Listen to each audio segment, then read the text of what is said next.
I'm finna put y'all on game today. We are talking about how to untoxify your co-parenting relationship. Go ahead and cue my theme music. Welcome to Untoxify Your Relationship. Here, we will talk about all things healthy and how to get that toxic mess out of you and your partnership. I'm your host, Melissa Webb, a practicing licensed mental health therapist with 10 years experience. All right, let's go ahead and hop into it. Hey y'all, so today we're talking about co-parenting relationships, something I have never talked about on the show, but it's something that I am definitely living. So I myself I am in a co-parenting relationship, and I also know other people and even clients who have been in co-parenting relationships, and they can either be really good. Like I've seen some co-parents who are like best friends, and they realize like they were better as friends than they were as lovers, and so they do what's best for the kids, which is ideal for doing co-parenting. However, space. We don't always have good co-parenting relationships. So the other ones I've seen is like the non-existent parent. So that is the parent where the one person who has a kid is definitely a single parent, and they're raising the child or children by themselves because the other parent is not existent. Or we have the Disney World parent where they get the kid so often, maybe like every other weekend or once a month, and they do all the things to make up for their time of not being there. And that can affect the co-parenting relationship because sometimes they show up, sometimes they don't, which then the parent that is consistent definitely has to be there for the kids and be the consistent parent and the consistent emotional availability and all the things for the kid or children. And then we have the manipulative parent. This is the person who just wants control over the situation. So you may have a co-parent who's just manipulative and all they try to do is control the situation. You just like, bruh, can we just, do what's best for the kid and not really try to control things. With all of these, the most important relationship is with the child, because how you co-parent will affect the child or the children that are in your care. The kids are always watching, so you definitely need to take heed of that. This is how they understand relationships, by looking at, of course, their parents, how you all interact. Is there fighting? Is there arguing? Is there mean and evil things happening between you all? And the child is literally going to see that, and they can mimic that. So that's why the most important relationship in any co-parenting relationship is with the child. So how do you untoxify a relationship where half of it falls on you and the other half falls on the person that you cannot control? Well, we can't control the other person, but how you respond matters. So how you respond, if they are responding in a way that's unhealthy, definitely matters. So that's what we're going to talk about today. It's really, I say it's untoxify a co-parenting relationship. It's really how to untoxify you, so that way the co-parenting relationship doesn't become toxic, because we can only control half of the relationship. So this is what we're talking about today, y'all. First, we're going to talk about what is co-parenting. And y'all remember them 5 pillars I talked about last week? We're going to talk about how those 5 pillars play a role in co-parenting. And we're going to talk about the babies involved, because those are the ones that are important. Not saying you are not, or the other parent is not, but they are important, the children, and how they perceive relationships, because how they perceive relationships as a child will definitely determine how they perceive relationships as an adult. And then they're going to be in a therapy chair, and they're going to be talking about, when I was a kid, I saw my mom and dad do X, Y, Z. And I'm like, oh, well, that's why you do what you do, right? So that's why it's important. So let's go ahead and hop right on into it. All right, so co-parenting, the definition of it is it involves separated or divorced parents working together to ensure their children have a stable environment. Keyword, stable environment, because that is what is important for a kid to thrive. They need stability. When I think of co-parenting, I think of Sarah, Hagar, and Abraham in the Bible. Although this was not technically co-parenting, however, just go with me when I talk about the story. So if y'all don't know the story in Genesis about Sarah, Abraham, and Hagar, so let me just give you backstory. So God told Abraham that through his son was going to be birthed out a nation, right? And count the stars, that's how many people are going to be his descendants. All right, cool. He was like, say less, God got you, right? He told Sarah. Sarah thought the promise couldn't come through her because she was old. And she was like, I ain't had no kids, I'm bearing. Ain't no promise coming through me. So go ahead and sleep with my handmaid Hagar. So Hagar got pregnant with Abraham. So they had sex. Hagar got pregnant. And instantly Sarah was pissed. She treated her harshly. Sarah treated Hagar harshly. Was mean, talking crap, all the things, ran the girl away. So Hagar ran away. She ended up coming back. So after she came back, Hagar had Ishmael. And then Sarah got pregnant, and then Sarah had Isaac. In Genesis, it says that Sarah said that Ishmael was mocking Isaac, which led to Sarah making Abraham send Hagar and Ishmael away. Although God said, yeah, go ahead and send them away, God still blessed Hagar and Ishmael, right? He blessed Ishmael to have his own descendants, right? He had 12 sons, and they became a great nation, just like Isaac's descendants became a great nation through his son Jacob. The environment wasn't stable for Isaac and Ishmael. Why do I say that? Because obviously Ishmael was mocking Isaac, which means Ishmael and Isaac must have seen what their parents were doing.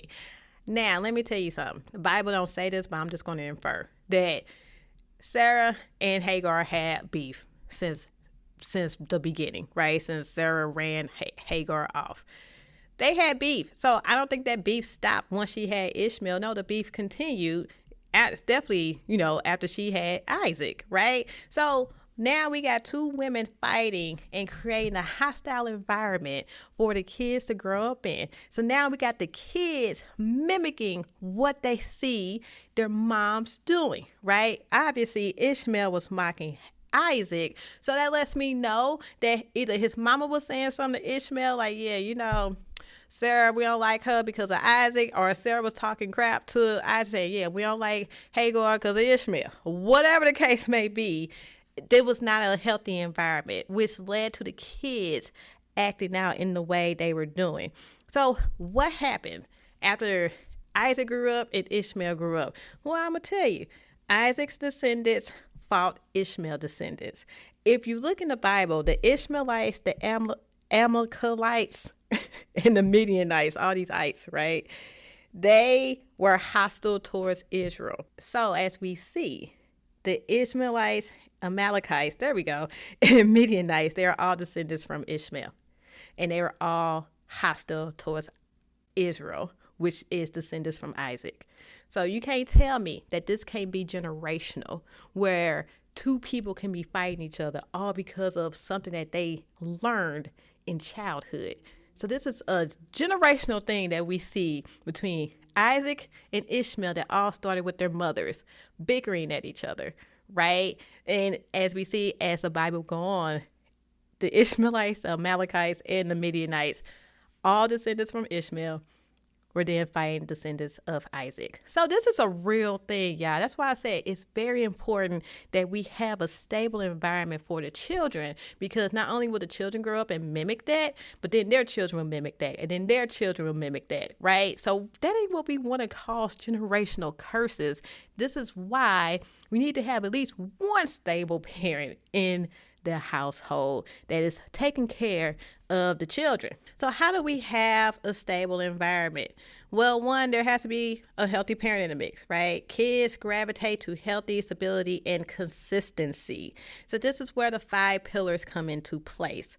So the first pillar is boundaries. This is very important, especially in co-parenting, right? And your boundaries will depend on how the other parent is interacting. So, for example, if you have a manipulative parent, you're going to have some very strict boundaries, right? So let's say the parent is trying to make you do something that you don't want to do, then you need to have strict boundaries of, no, I don't want to do this. And you don't even have to say, this is why. You just say no, because that's a clear boundary. If you're friends with your co-parent, it might be less restrict boundaries, right? I mean, if you're out here dating and y'all cool, you just be like, hey, I'm not going to answer the phone call with my boo. Okay, cool. They probably will understand because y'all in this place of friendship. I will say, when it comes to boundaries, do not be afraid to go to court. Yeah, I said it. Do not be afraid to go to court, get a parenting plan. even get child support, because at this point, if you want things in writing, I see nothing wrong with that. I see nothing wrong with getting things in writing that is something that is legally binding, because I just going out here and getting a sheet of paper notary ain't gonna do nothing. You need to go to the courts and get something legally binding. That way it says, like, this is what we're doing, this is what this looks like, and this is what it is. So that way everybody has a clear understanding of what the boundaries are. Number 2 is self-awareness. This is understanding your emotions, because if you understand your emotions, this will help you to have self-control and will keep you from tweaking in the relationship. So if you have a parent that is a Disneyland parent, or the other parent is a Disneyland parent, and they don't show up when they say they're going to take the kids, now the kid's upset, you're upset because now your baby's upset. Yeah, you got to have some self-control, right, to not wild out in front of your kids, because if your kids see that, they're going to mimic that. So you got to figure out, like, how, yes, I'm upset too, and how can I express this in a healthy way? That way my kids can understand, 1, what's going on with me, and 2, what I need to tell my kids, to help them in this situation, because they're hurting too. So it's really understanding emotions. So building up that emotional intelligence to be able to not only help you, but to be able to help your kid or children. Number 3, healthy communication. Having healthy dialogue and knowing your threshold. Yes, sometimes the other parent may not respond when you're trying to have a healthy dialogue. That's a real thing. But you also need to know, like, what's your threshold too. So if you're having these conversations, you need to know before you have the conversation, like, hey, what's my threshold? What is it that I know when I need to bow out? Because bowing out gracefully, not bowing out with a fight, because we don't want to be like, F you too, and then you hang up, right? No, we don't want to do that. But bowing out is be like, hey, I see this conversation is not going anywhere, and at this point, maybe we just need to take a break and we can come back and talk about it later. Cool. That's bowing out gracefully. Bowing out, saying F you, then hanging up. Look, I'm over here like slamming the phone down. I'm a millennial talking about slamming the phone down. We clearly have iPhones and Androids where we push a button, but I digress. So you have to have control and set those limits before talking to the person. And I also want to just put out there, like, I know a lot of times, and I've talked to parents or even worked with parents who are just like, I don't want to say nothing because I know the conversation's not going to go anywhere. Okay, cool. And if it has something to do with their medical or school or something that's important, you have to let the other parent know whether or not they respond or not. And if they do respond, they respond hostilely. Hey, you did your part. I'm just want to let you know, little Johnny got a doctor's appointment Monday at 2. They respond with, well, why you taking him to the doctor? I'm just letting you know that little Johnny got a doctor's appointment tomorrow at 2, right? It just has to be that, because you do have to let them know of those important things, like little minor stuff like he picked up a leaf outside. Like, that's not important, right? I would say to deliver the important stuff, I would say do it via text message. If you can't have a verbal conversation, do it via text message or even email, because we do need to have some type of communication with the other parent, unless they decide they don't want to be involved. That's a whole nother story. Again, get that in writing with the court, so that way you can figure out, like, what does communication look like between you and the other parent. Number 4, realistic expectations. Because, baby, I need y'all to have realistic expectations for the other parent. Because if a parent is not in the picture, let's say they're the Disney World parent and they come when they want to, or do the things when they want to, when they feel like it, then you need to have the expectation of they may come or they may not come, right? You had the option of telling the kid they come or telling the kid they not coming if the message went to you. Now, if the message went to the kid, that's a different story. But just having that realistic expectation of how this parent is and how they're going to respond, right? If you know that the parent's always going to blow up at you, okay, cool. Have that expectation of they're going to blow up at me. Again, if you are afraid to talk to the parent, or the parent is not pulling their weight, again, go to court and get it in writing, because I think, again, that is important to have, and then you can lay all this out into a parenting plan. Just let them be who they are and just leave it at that. Don't be like, oh, they're finally going to show up today, or oh, they're finally going to be in the child's picture. No. Let them be who they are until they show you something different. Until they show you something different, that's who they are. And just let it be. It sucks. It's not what you want. And I just believe that God honors those who honor his children. And, things will happen in your favor because you're doing what's best for your child. And I don't want you to base off what you do with your child based off the other parent, because we're not doing that. So just let them be. Let them be who they gonna be. Let them be who they say they're gonna be, and just let it be. Period. Number 5, mutual respect and trust. Okay, so y'all might not have mutual respect and trust, right? Because if one person is being disrespectful and you're the person being respectful, that can be tough. But that shouldn't stop you from being respectful to the other person. Still show up like the child of God that you are, and speak when you need to speak. That is called wisdom. So knowing when to speak, knowing when to back away, knowing when to send a text message or not, knowing when enough is enough and you like, I need this parenting plan, knowing when to act, right? That's called wisdom. Remember, God don't play about you, okay?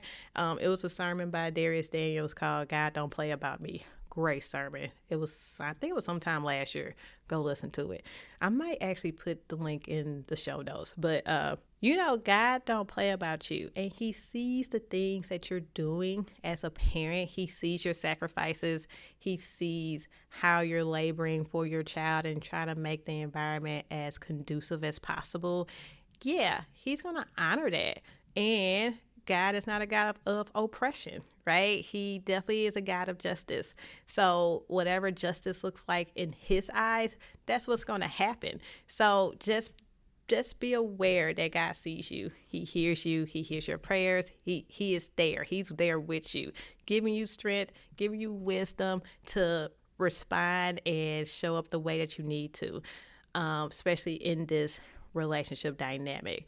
Now, I know a lot of these were not for the folks that are friends with their co-parents, but a lot of this was for folks who is either having a toxic relationship with their co-parent.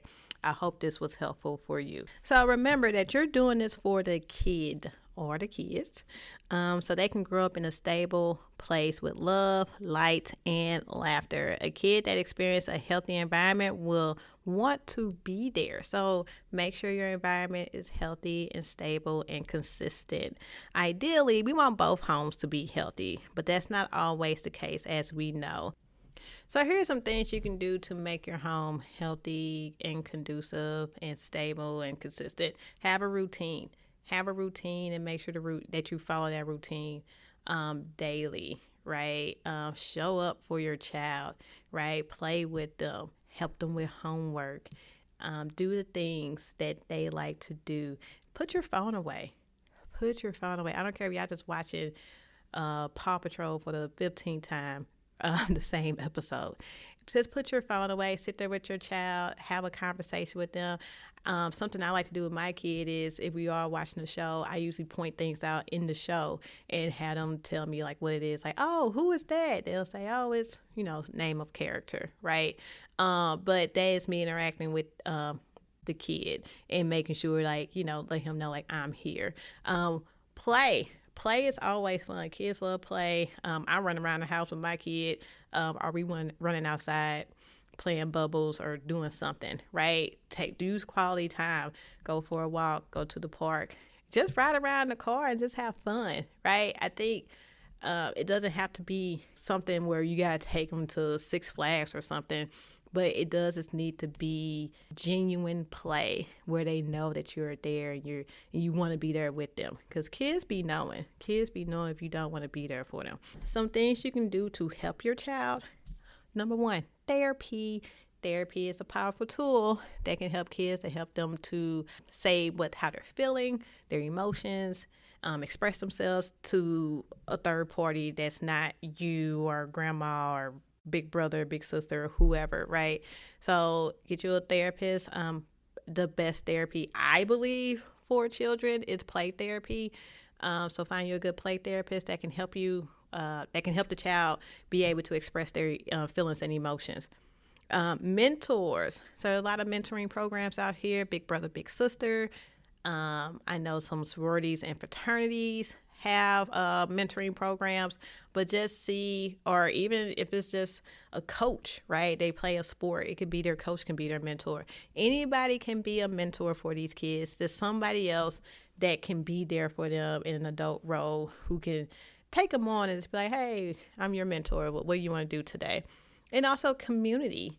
I think church community, whether they play a sport, their sports community, school, and maybe even some club, maybe like chess club, Girl Scout, Boy Scouts, whatever it is, get them into some type of community so that way other people can support them.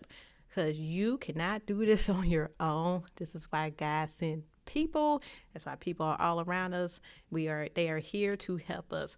I was watching Moana 2, and something they said in the movie was, if we stay isolated, we will die. And I was like, ooh, that's good, because I think a lot of times people want to isolate themselves from community, and community is literally there to help you thrive. When you stay isolated, right, that is when you don't have the tools or the people that can help you with a different perspective of your situation. So I think community is good. So for you, parent, mom, or dad, this is something that can help you. Therapy. Again, get you a therapist that can help you to express your feelings and emotions and give you the tools that you need to help you with co-parenting. That's important. A therapist can do that for you. Mentors, same thing. Find you somebody who has gone through the same things you have gone through, or they haven't, who has tools or skills that can help you with co-parenting. I think that's important, to find you a mentor. And lastly, community. Yes, same three for the same two people, right? For a parent and a child. Community is important.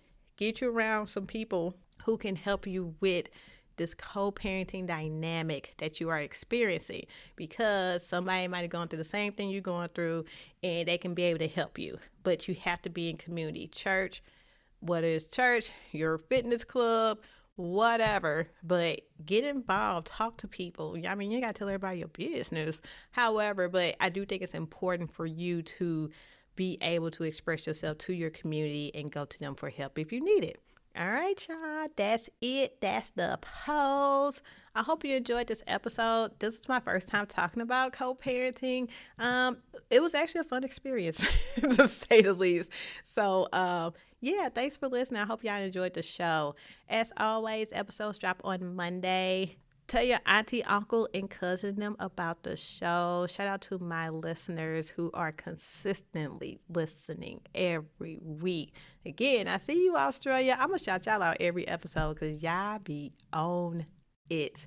Australia, Maryland, Ohio, St. Louis, my hometown. Hey, we just had 314 Day, and it was a good time. I didn't do anything but wear my Cardinal shirt, but it was a good time for 314 Day. And then we had a tornado that night, just like St. Louis weather. So bipolar.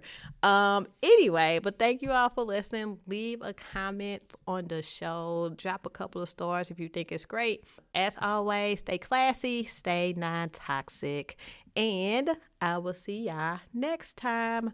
Peace. Thank you for listening. Go ahead and share this episode with your family and friends. Thank you, and see you next time.